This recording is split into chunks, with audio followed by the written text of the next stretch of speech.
اب یہاں ایک سوال پیدا ہوتا ہے کہ ہم بھی اللہ کو پکارتے ہیں، دعا مانگتے ہیں، لیکن ہماری دعائیں تو ایسے پوری نہیں ہوتی. تو دعائیں پوری کیوں نہیں ہوتی؟ دعائیں قبول کیوں نہیں ہوتی؟ اس کی وجوہات ہیں. وہ وجوہات اگر آپ سمجھ لیں گے تو پھر آپ اس طریقے سے دعا مانگیں گے کہ دعائیں سیدھی قبول ہوں گی. دعائیں قبول نہ ہونے کی ایک بنیادی وجہ کہ انسان اپنے گناہوں سے توبہ نہیں کرتا، اور اللہ پھر اس کی دعا کو قبول ہی نہیں کرتے. ہم گھروں میں دیکھتے ہیں جو بچہ پڑھائی اچھی کرتا ہو، اچھا گریڈ لیتا ہو، ماں باپ کی فرما برداری کرتا ہو، اگر یہ بچہ کبھی کوئی چیز مانگے تو آدھا کہے ہم اس کو چیز لے کے دے دیتے ہیں. اور جو بچہ ضدی ہو، ماں باپ کا نافرمان ہو اور گریڈ بھی اچھے نہ آتے ہو اور ماں باپ کو پریشان کرتا ہو، یہ بچہ اگر کہے نا کہ مجھے فلاں لینا ہے، باپ سنی انسنی کر دیتا ہے. اسی طرح جو بندہ اللہ کے نافرمانیاں کرتا ہے، اللہ اس کی سنی انسنی فرما دیتے ہیں. تو پہلی وجہ دعائیں قبول نہ ہونے کی اپنے گناہ ہیں.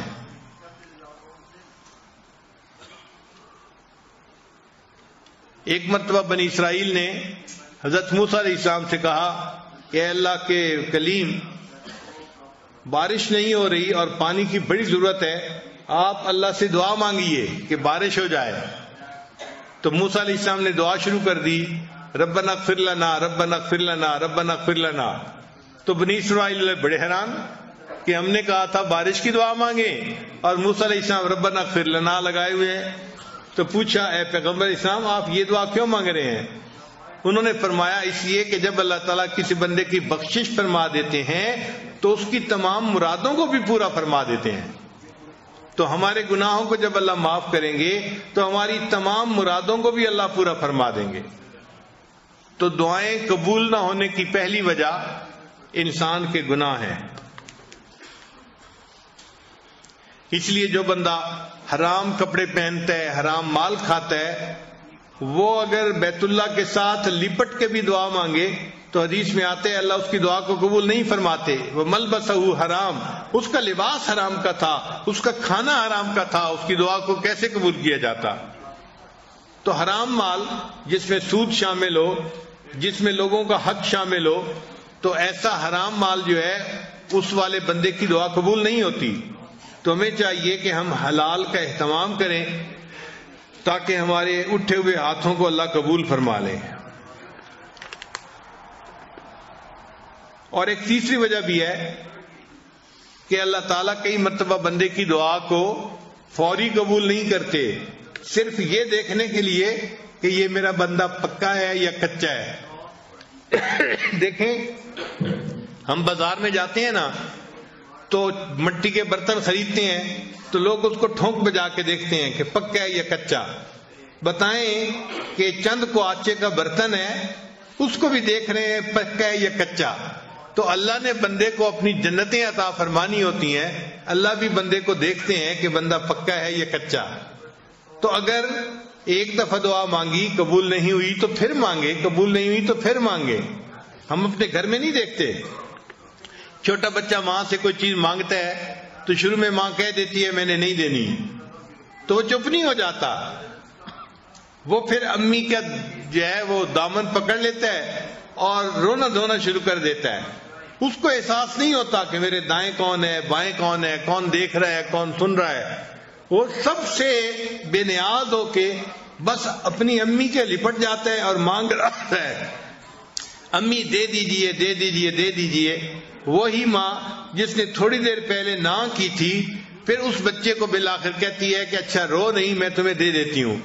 تو جس طرح بچہ رونا دھونا کرتا ہے ماں فیصلہ بدل دیتی ہے، بندہ جب اللہ کے دربار پہ آ کے رونا دھونا کرتا ہے اللہ تعالیٰ بھی اپنے فیصلے کو بدل دیتے ہیں اور بندے کی دعا کو قبول فرما لیتے ہیں. کئی دفعہ دعا مانگتے ہوئے انسان کو دعا مانگنے کا سلیقہ نہیں آتا ہوتا.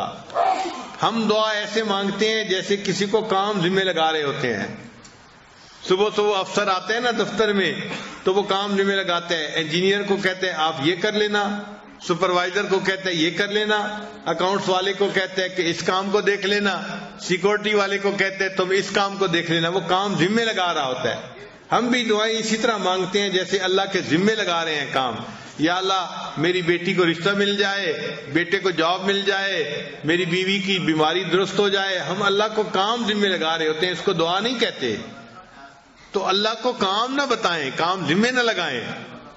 اللہ تعالیٰ کائنات کے مالک ہیں، ان کے سامنے عاجزی سے مانگنا پڑتا ہے، اور عاجزی سے مانگنا ایک ڈیفرنٹ چیز ہے۔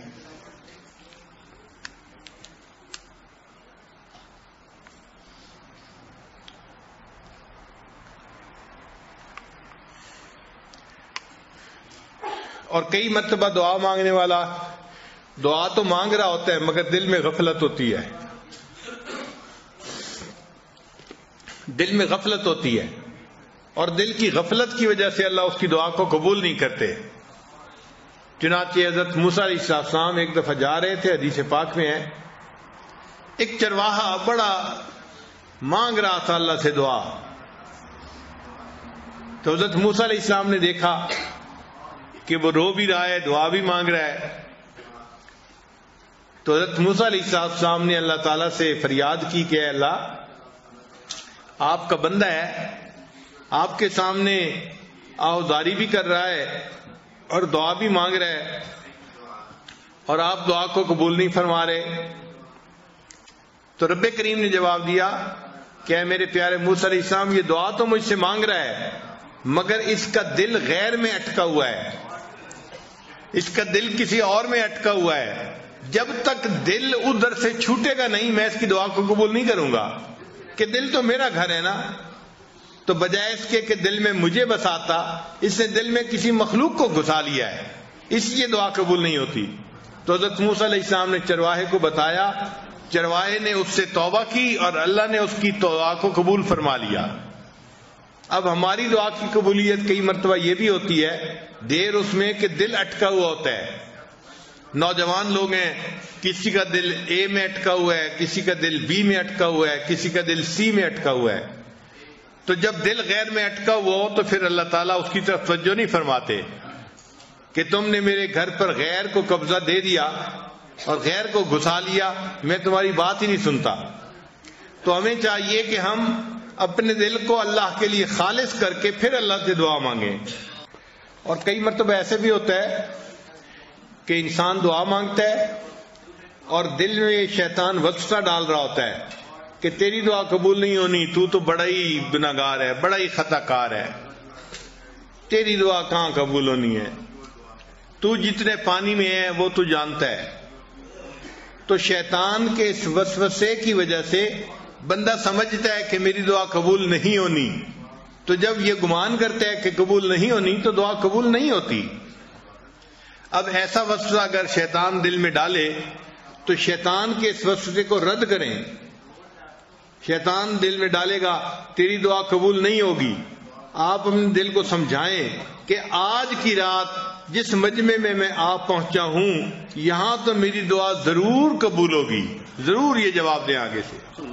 آپ غور کریں کہ اللہ نے شیطان کی دعا کو قبول کر لیا تھا جبکہ شیطان نے سجدہ نہیں کیا تھا، اور یہاں جتنے لوگ بیٹھے ہیں یہ تو عشاء اور تراویح کے کتنے سجدے کر چکے ہیں، اتنے سجدے کرنے کے بعد اگر یہ دعا مانگیں گے تو ان کی دعا کیوں نہیں قبول ہوگی؟ تو شیطان بدبخت کو جواب دیں کہ مردود تو نے تو سجدہ نہیں کیا تھا، اللہ نے پھر بھی تیری دعا کو قبول کر لیا، میں تو اتنے سجدے کر کے اللہ کے گھر میں بیٹھا ہوں، میری دعا اللہ قبول کیوں نہیں کریں گے؟ اور اس کو پھر یہ بھی جواب دیں کہ دیکھیں اللہ نے تو تمہیں اپنے دربار سے دھتکار دیا تھا، فخرج منہا، نکل جا یہاں سے، تو تجھے تو گھر سے نکال دیا تھا، پھر اللہ نے تیری دعا کو قبول کر لیا، اور مجھے تو اللہ نے گھر سے نکال کے اپنے گھر میں پہنچا دیا ہے، میں تو اللہ کے گھر میں بیٹھا ہوا ہوں، تو گھر میں بیٹھے کی دعا اللہ کیوں نہیں قبول فرمائیں گے؟ تو اس لیے شیطان اگر یہ وسوسہ ڈالے تو اس کو جواب دیں کہ بدبخت تیری دعا قبول ہو گئی تھی تو میری یقیناً قبول ہوگی، میں تو کلمہ پڑھنے والا ہوں، میں تو اللہ سے محبت کرتا ہوں، مان لیا کہ میرا نفس جو ہے مکار ہے اور تو میرے نفس کو گناہوں پہ ابھار دیتا ہے اور میں گناہ کرتا ہوں، لیکن میں اس پر نادم ہوں، شرمندہ ہوں، اس لیے تو میں اللہ سے معافی مانگنے کے لیے آیا بیٹھا ہوں۔ تو اللہ تعالیٰ کسی بندے کی دعا کو رد نہیں فرمائے۔